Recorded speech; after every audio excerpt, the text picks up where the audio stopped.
Aku hanya memikirkan satu peraturan penting. Kenapa kau lakukan hari ini kalau kau bisa melakukannya besok? Few moments later.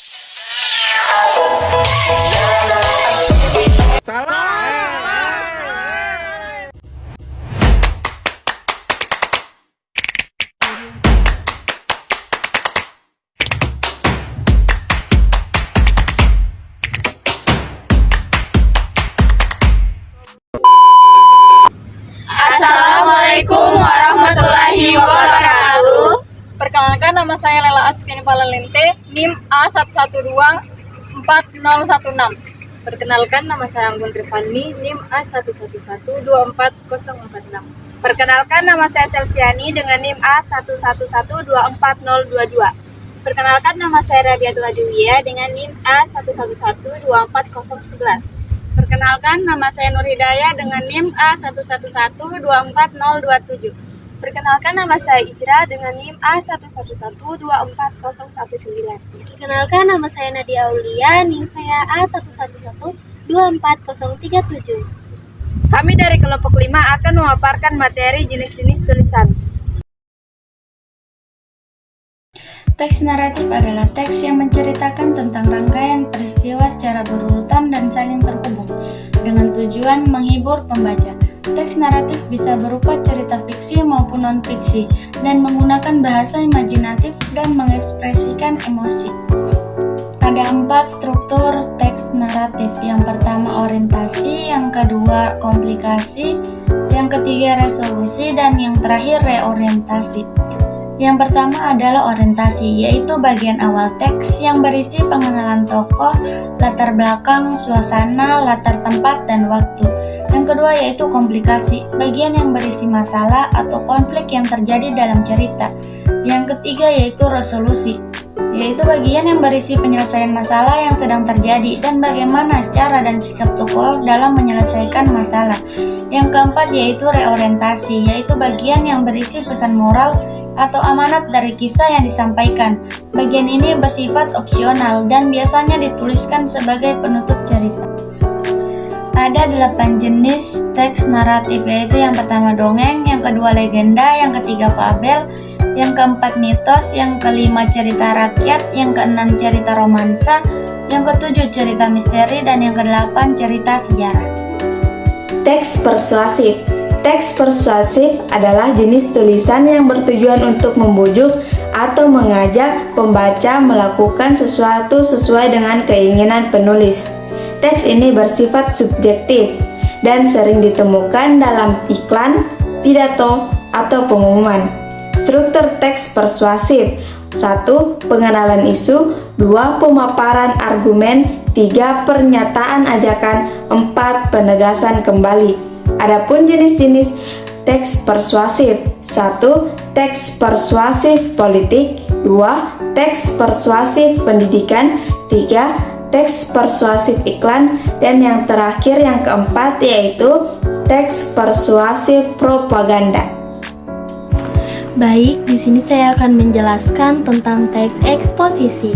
Teks eksposisi adalah teks yang memaparkan informasi guna menambah pengetahuan si pembaca. Teks eksposisi cenderung membawa informasi yang lebih singkat, padat, dan juga akurat. Teks eksposisi secara umum biasanya dipakai untuk menyampaikan pendapat atau gagasan yang lebih rinci.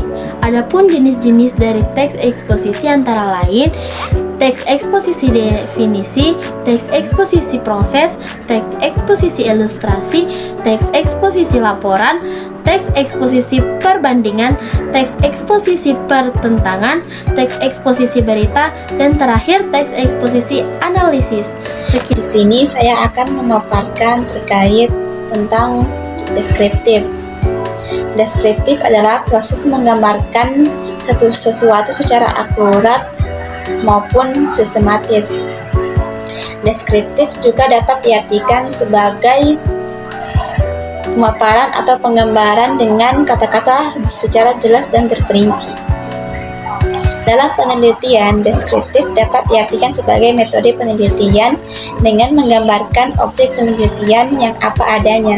Penelitian deskriptif juga dikenal sebagai penelitian statistik. Berikut adalah beberapa hal yang berkaitan dengan deskriptif. Tulisan deskriptif. Tulisan yang tujuannya adalah menciptakan gambaran yang jelas tentang apa yang digambarkan dalam benak pembaca. Penelitian deskriptif. Penelitian yang berisi penjelasan tentang suatu masalah atau kondisi yang diteliti. Penelitian deskriptif dapat bersifat kualitatif maupun kuantitatif. Analisis deskriptif. Metode penelitian dengan cara mengumpulkan data-data sesuai dengan yang sebenarnya, kemudian data-data tersebut disusun, diolah, dan dianalisis. Baik, saya akan membacakan teks laporan.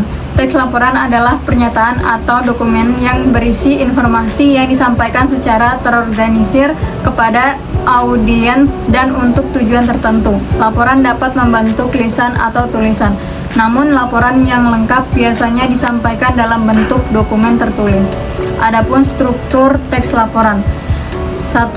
Halaman sampul, 2. Kata pengantar, 3. Daftar isi, 4. Pendahuluan, 5. Pembahasan, dan yang terakhir penutup. Dan ada jenis-jenisnya: jenis laporan penelitian, jenis laporan keuangan, dan jenis teks laporan. Baik, saya akan menjelaskan 3 jenis laporan. Yang pertama, jenis laporan penelitian. Laporan penelitian dapat dikategorikan menjadi laporan untuk instansi, jurnal akademik, media populer, formal, dan non-formal. Yang kedua yaitu jenis laporan keuangan.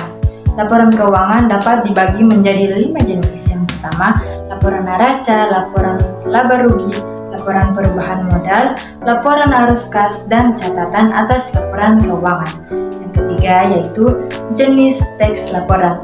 Laporan dapat dikategorikan menjadi teks laporan hasil observasi dan laporan hasil percobaan.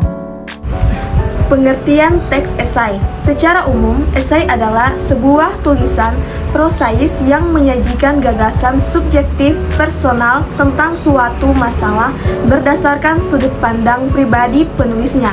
Dengan pengertian lain, esai adalah tulisan berisi opini atau pendapat seseorang terhadap sebuah permasalahan aktual atau menarik perhatian. Teks esai memiliki 4 struktur, yaitu pengenalan isu, pemaparan argumen, pernyataan ajakan, dan penegasan kembali. Teks esai juga memiliki 6 jenis-jenis, yaitu esai deskriptif, esai tajuk, esai cutiran watak, esai pribadi, esai reflektif, dan esai kritik. Itulah pemaparan materi dari kelompok kami. Kami akhiri.